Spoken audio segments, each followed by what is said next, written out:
Hello, everyone. Welcome to the Newsbrowse News broadcast.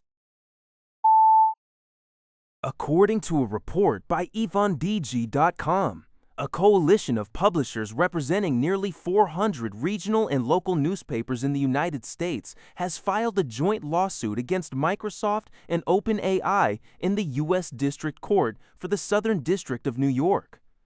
The lawsuit accuses the tech giants of systematically and secretly scraping their website content without authorization to train generative AI models, such as ChatGPT and Copilot.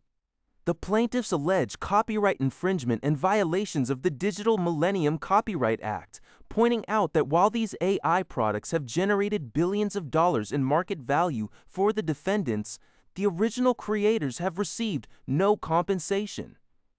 They warned that if AI companies continue to exploit news content without accountability, the AI boom could sound the death knell for the local journalism industry. In response, an OpenAI spokesperson stated that their models drive innovation and are trained on publicly available data based on fair use principles, while Microsoft has not yet commented. According to NHK, the Japanese government has presented a plan to deepen business partnerships with Ukraine and Poland to support Ukraine's recovery from the Russian invasion.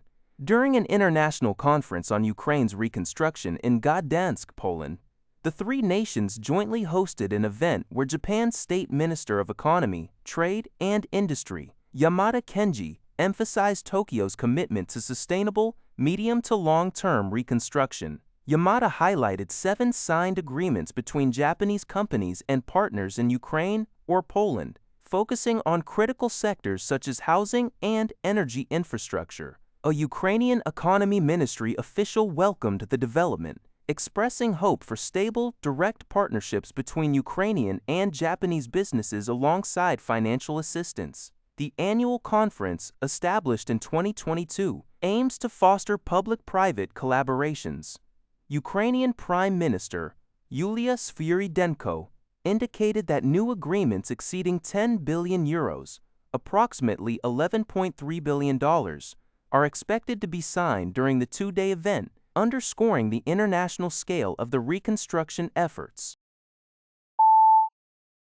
According to JJ Press, the 12-member countries of the Comprehensive and Progressive Agreement for Trans-Pacific Partnership, CPTPP, decided on Friday to begin preparatory talks with the Philippines, Indonesia, and the United Arab Emirates, UAE. This move represents a significant step toward launching formal accession negotiations with the three nations. The decision was reached during an online ministerial meeting of CPTPP members, which includes Japan. These preparatory talks, a first for the Trade Pact, will focus on assessing the candidates' compliance with the agreement's strict rules, aiming to streamline the process before formal negotiations commence. A joint ministerial statement issued in November last year confirmed that all three countries meet the core principles for accession, including a willingness to meet high standards such as tariff elimination, with formal negotiations slated to begin as early as 2026. Furthermore, the members affirmed that future trade initiatives must be carried out by consensus among CPTPP parties, an apparent reference to an unauthorized event related to the pact hosted by China in May.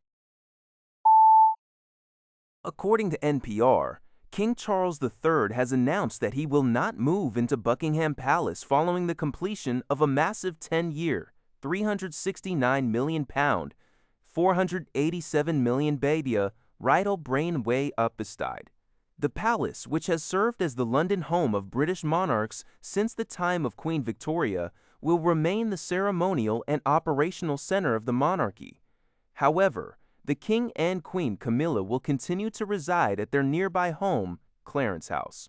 Officials state that the move is intended to allow for increased public access to the historic site, which already hosts approximately 700,000 visitors annually. Additionally, as part of an effort to increase transparency, King Charles recently became the first British monarch to disclose his tax payments to the government, having paid £12.9 million in the 2024 to 25 financial year.